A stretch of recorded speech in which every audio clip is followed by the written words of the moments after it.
Marcus Wellington thought sabotaging Prince's electronic drums 3 hours before MTV's live broadcast would expose Prince as fake artist dependent on studio tricks. But what Wellington actually created was conditions for Prince to play acoustic drums while singing simultaneously in front of 18,000 fans and 10 million MTV viewers, proving Prince didn't need electronics to be real musician, which forced Wellington's arrest on live camera, followed by Prince's unexpected offer to produce Wellington's album if he practiced 8 hours daily for 1 year, transforming bitter critic who'd spent 2 years writing one-star reviews into creator rather than destroyer, because Prince recognized Wellington as failed musician who'd given up too early rather than artist who lacked talent. MTV's live broadcast meant no editing, no second takes, and Wellington used New York Times press credentials to access backstage area at 5:15 p.m. where he unplugged and cross-connected MIDI cables on Prince's electronic drums so snare pads would trigger cowbells and kick drums would play tambourines during live performance, betting public humiliation on television would vindicate Wellington's 2-year campaign claiming Prince was overproduced artist. Except Wellington's plan assumed destroying Prince's electronic setup would expose limitations rather than reveal Prince's adaptability to switch instruments mid-broadcast. July 1986, Rolling Stone cover story. Prince Rogers Nelson, 28 years old, sitting in Paisley Park Studios for an extensive interview, promoting his latest album, Parade, the soundtrack to his film Under the Cherry Moon. The journalist, 2 hours into the conversation, shifted topics. "You've had contentious relationships with music critics. How do you feel about criticism?" Prince: "Most are failed musicians. Couldn't make it, so they judge artists. Marcus Wellington, New York Times, gave Purple Rain 2 stars, said it was overproduced, lacking. Untold. Album went 13 times platinum. But Marcus knows better, right? Marcus writes his reviews like he knows music from the inside, like he understands what it takes to create. But has he ever stood on stage in front of 20,000 people? Has he ever spent 40 hours on one song trying to get it right? No. He played piano for 5 years, gave up, and became a failed musician hiding behind words, tearing down people who didn't quit." The interview published in the August 1986 issue of Rolling Stone. Marcus Wellington read it in his New York apartment, furious, the word failed hitting him like physical blow. Wellington's worldview shattered by single word failed because he'd spent 15 years convincing himself that becoming critic after 5 unsuccessful years as pianist wasn't giving up, but evolution, claiming his Juilliard education made him more qualified to judge music than self-taught artists. Except Prince's public accusation forced Wellington to confront truth that maybe he hadn't evolved but quit, and maybe his one-star reviews weren't holding artists accountable but expressing resentment toward people who continued pursuing music when Wellington stopped. August 1986. New York Times op-ed section, 2 weeks after the Rolling Stone interview published. Marcus Wellington's 2,000-word response ran with the headline, "When Artists Attack Critics. Prince calls music critics failed musicians. This is ad hominem attack from an artist who apparently can't handle honest professional criticism. Yes, I studied at Juilliard, one of the world's premier music conservatories. Yes, I played classical piano professionally for 5 years. Yes, I failed to achieve the kind of commercial success Prince enjoys. But that experience qualifies me to critique music. It doesn't disqualify me. Prince? Self-taught. No formal training. His success is marketing, not mastery. Purple Rain's platinum sales prove nothing. McDonald's sells billions. Does that make it cuisine? The challenge. I challenge Prince. Perform without studio tricks, without production team, without electronic enhancements. Strip away technology. Let's see if you're real artist or just product. Article went viral. Industry divided. 1986, 1988, escalating feud. Every Prince album, Wellington's one-star review. Sign of the Times, 1987. Self-indulgent, masturbating on tape. Album won Grammy. Went platinum. Lovesexy, 1988.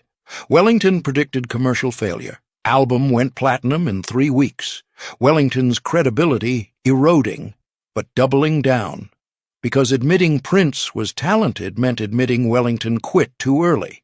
Wellington's 2-year campaign wasn't music criticism, but psychological projection, because every Prince album that succeeded despite Wellington's one-star reviews proved Wellington's thesis wrong that commercial success resulted from marketing rather than mastery, forcing Wellington to give increasingly hostile reviews to maintain consistency with position he'd staked reputation on, creating spiral where Wellington's credibility depended on Prince, eventually failing publicly.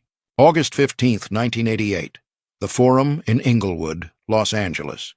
18,000 tickets, sold out weeks in advance.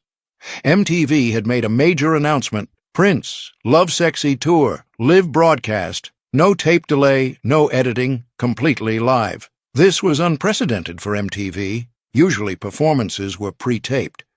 Estimated television audience, 10 million viewers minimum, possibly 20 million if word spread during the broadcast. Wellington called New York Times editor, "I need press credentials for Prince's Forum show." Credentials approved. Backstage access granted. 5 p.m., 3 hours before broadcast. Wellington arrived. Forum loading dock. Security. Marcus Wellington, New York Times. You're cleared for backstage. Wellington. Doing technical analysis. Need to observe setup. 5:15 p.m. Wellington reaches stage. Crew busy, nobody watching. Wellington saw Simmons SDS-V electronic drum pads, 8 pads connected to MIDI brain via color-coded cables. 5:17 p.m., the sabotage. Wellington knelt beside MIDI brain. Looked around. Crew distant. Unplugged 4 cables. Snare pad, disconnected. Kick drum pad, disconnected. Hi-hat pad, disconnected. Tom 1, disconnected. Cross-connected them.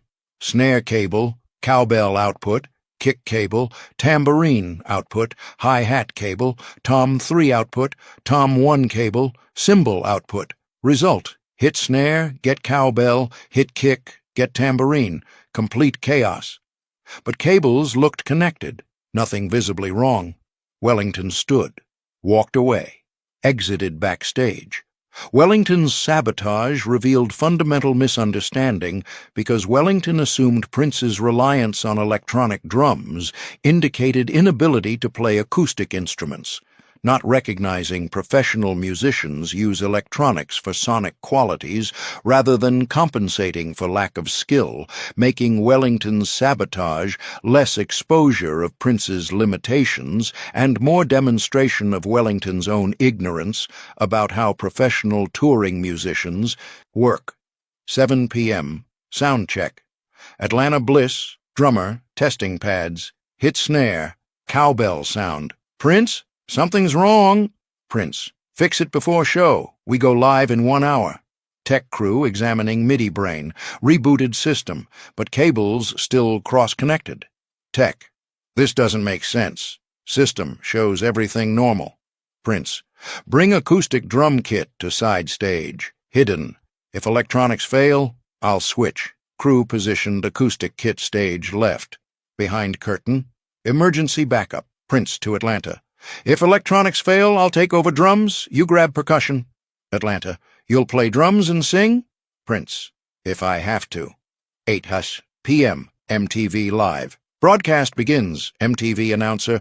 Live from Los Angeles. Prince. Lovesexy Tour. No tape delay. 18,000. Roar. 10 million watching television. Prince took stage. Purple lights. Los Angeles. MTV. World. Let's go. Band started. Kiss. Drum-heavy funk groove. The Malfunction. Atlanta hit kick drum pad. Sound. Tambourine. Wrong. Hit snare pad. Sound, cowbell. What? Hit hi-hat. Sound, low tom, chaos. Band members confused. Rhythm falling apart. Bass trying to follow drums, but drums making no sense. 18,000 confused. Something's wrong. 10 million? Is this intentional? Atlanta panicking, hitting pads. Every sound wrong. Keyboard stopped. Bass stopped. Only guitar playing. Alone. Prince stopped singing. Turned to band. Signaled stop. Music cut. Complete silence. Prince's announcement. Walked center stage. Calm. Ladies and gentlemen, something's wrong. Someone has sabotaged our electronic drums. 18,000. Gasp. 10 million. Shock. Kick drum sounds like tambourine. Snare sounds like cowbell. This isn't accident. This is sabotage. Someone unplugged cables, cross-connected them, tried to make us sound terrible. On live broadcast, in front of world, someone wanted to prove. Prince needs electronics. Prince is fake without technology. Prince's calm delivery of sabotage on live. MTV broadcast created moment unlike anything music television had seen because unscripted crisis with no possibility of editing meant 10 million viewers were witnessing actual crisis management, making everyone wonder how Prince would handle public humiliation. Except Prince's immediate identification of problem as sabotage rather than accident transformed narrative from technical failure to criminal act, shifting blame away from Prince's team onto unknown malicious actor. Prince standing center stage. 18,000 silent. 10 million watching. Whoever did this forgot something important. I don't need electronics. Walked toward side stage, grabbed curtain, pulled aside, revealed acoustic drum kit, backup plan. I'm real musician. 18,000 eruption. Prince to Atlanta. Step aside, I'll handle this. Sat behind acoustic drums, positioned wireless microphone near kit. Let's do this right. Kiss from the top. Kiss. Drums, vocals, simultaneously. Prince started drum pattern. Kick, snare, hi-hat. Full rhythm section. Then singing lead vocals while playing. You don't have to be beautiful to turn me on. 18,000, minds blown. He's doing both? Tight rhythm, no mistakes, professional quality, dancing with upper body, moving, despite sitting, camera close-ups, sweat, concentration, smiling. Atlanta, watching side stage. I can't do that, and I'm the drummer. MTV control room, phones exploding, estimated viewers, 10 million became 20 million. People calling neighbors, turn on MTV now. 2-minute drum solo. Prince finished Kiss. Band stopped. Let me show you what acoustic drums sound like, what real drums sound like. Jazz-influenced syncopation, funk grooves, rock power, speed. 18,000 continuous applause. This is mastery. Purple Rain, acoustic version. Prince took guitar. We're going to do something real. Band joined, all acoustic instruments. Purple Rain, stripped down. Raw vocals, no effects. 18,000 plus 10 million. Tears, more powerful than studio version, more honest. Song ended. Silence. 5 seconds. Then, standing ovation. 15 minutes. Prince's decision to play drums while singing wasn't just emergency adaptation, but demonstration of principle he'd defended for 2 years against Wellington's accusations, because performing drums and vocals simultaneously on live television with no editing proved Prince possessed actual musicianship that electronics enhanced rather than created, making Wellington's sabotage accomplish opposite of intended effect by forcing Prince to demonstrate skills casual observers never saw when he relied on full band and studio production. During acoustic performance, MTV Camera 3 operator Theo Martinez noticed Wellington. Press section. Row 5, trying to leave. Theo to director via headset. That critic guy, Wellington, he was backstage earlier, near drums. Now he's fleeing. Director. Follow him. Camera 3, track him. Theo swung camera. Caught Wellington pushing through crowd. Wellington realized Prince mentioned sabotage. Security will investigate. Stood. Tried casual exit. Hands shaking. Person next to him. Where you going? Prince is playing drums. Wellington. Bathroom. Emergency. MTV camera. 3. Following. Broadcasting live. 10 million viewers. Split screen. Prince performing. Wellington fleeing. Forum security. Security chief watching monitors. That guy's running. During standing ovation. 2. Radio. Intercept at exit 12. Wellington reached hallway. Almost at exit. Security officer Davis. Sir, stop. Wellington. Running. Full sprint. Davis. Tackled gently. Professional. MTV camera. 3. Caught everything. Live. 10 million. Watching. The interrogation. Davis. Why are you running? Wellington. Personal emergency. Davis. During standing ovation? Checking credentials. Marcus Wellington. New York Times. To radio. Press member who was backstage earlier. Acting suspicious. Security reviewing logs. Wellington logged backstage 5:15 p.m. Near drums. Drums were fine before. Broken after. Davis. We need you to answer questions about equipment tampering. MTV camera. Still rolling. Broadcasting. Marcus Wellington spent 2 years claiming Prince needed electronics, then sabotaged those electronics expecting exposure. Instead, Prince played drums and sang simultaneously on acoustic kit, proving Wellington wrong on live television. Have you ever tried to destroy someone's reputation only to reveal your own insecurities? What happens when we attack what we don't understand? Prince finished the acoustic version of Purple Rain to the longest standing ovation of his career. 15 minutes of applause. Catching his breath, sweat soaking through his clothes, glanced at the backstage monitor, saw Wellington being held by security, being questioned. Prince made a decision, took the microphone. Ladies and gentlemen, security just caught someone. He was backstage before the show, near our electronic drums, before they were sabotaged. The crowd went silent. Do you want to see who tried to ruin our show tonight? Who tried to humiliate us on live television? The 18,000 people shouted as one, Yes! Prince to security. Bring him to stage. Let him face these people. Wellington brought to the stage. 2 security officers escorted Marcus Wellington through the backstage area, through the wings, onto the stage. His hands weren't cuffed. This wasn't arrest yet, but he was flanked by professional security, no escape possible. The MTV cameras immediately zoomed in, close up on Wellington's face, showing everything, the fear, the humiliation, the recognition that 15 million people were watching this, his career ending in real time. Prince.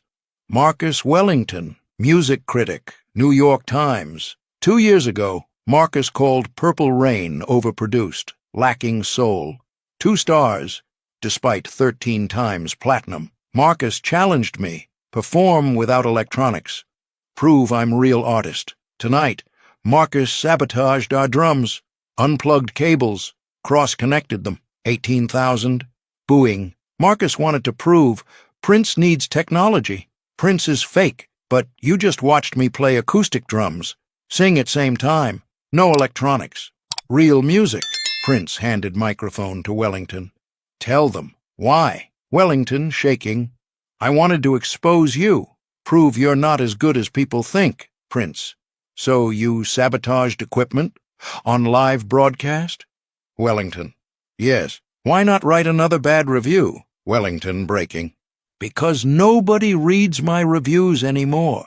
Your albums keep going platinum. Every time I give you 1 star, you sell millions. My words don't matter. My criticism is meaningless. Voice cracking. I thought if I could make you fail publicly, on live television, people would see that I was right, that you're not better than me. The confession. I studied Juilliard, 5 years, but you, self-taught, and more successful than I ever was. I played piano. Nobody cared. Nobody listened. So I became critic. If I can't create, at least I can judge. But even my judgment doesn't matter. You keep succeeding. 18,000. Silent. Wellington. I sabotaged your drums because I'm bitter. I gave up. You didn't. You practiced 40,000 hours. I practiced 2,000. You're a real musician. I'm just failed musician hiding behind typewriter. Prince was right. 2 years ago, I'm failed musician who tears down people who didn't quit. 10 million. Witnessing confession. Redemption on live TV. Prince's voice became gentle, not cruel. Teaching, not mocking. Marcus, you didn't fail at music because you weren't talented. You failed because you gave up. There's a difference, huge difference. He walked closer. I'm self-taught. Yes, no Juilliard, no conservatory. But I practiced 8 hours every single day since I was 7 years old. That's 40,000 hours of practice by the time I was your age. 40,000 hours. You practiced 2,000 hours. Then called me lucky? Calling me fake? You quit. Then resented people who didn't quit. Sabotaging my drums? That's not criticism. That's bitterness. Prince to security. Is he arrested? Security. LAPD outside. Do you want to press charges? Prince. Long pause. Marcus, you sabotaged my show. I should press charges. Wellington waiting. Defeated. But I won't. Under one condition. The challenge. Go home. Pick up your piano. Practice 8 hours daily. For 1 year. Not criticism. Not reviews. Music. Composition. Performance. At end of year, send me your work. If it's good, if it's honest, I'll produce your album. Free. I'll give you the platform I have. Wellington, shocked. You'd help me. After I tried to, Prince, I'd help you transform. Critics destroy, artists create. You've been destroyer for 15 years. Time to be creator again. But if you ever sabotage another artist, I'll make sure every venue knows you'll never get press pass again. Deal? Wellington crying. Deal? Yes. 18,000. Standing ovation. For compassion. 10 million. Crying. This is music history. Aftermath? August 16th, 1988. Wellington published apology in NY Times. Resigned. Returning to piano. 1989. Practicing daily. Sent compositions to Prince. Prince. Not ready yet, but you're trying. Keep going. 1992. Second Chance album released. Prince produced 2 tracks. Sold modestly. Wellington at peace. 2016. Prince dies. Wellington tribute. 1988, I tried to destroy Prince. He caught me. Could have arrested me. Instead challenged me. Be creator. That challenge saved my life. Cameo. Sheila E. Backstage. When Prince played drums and sang Kiss, I'm professional drummer.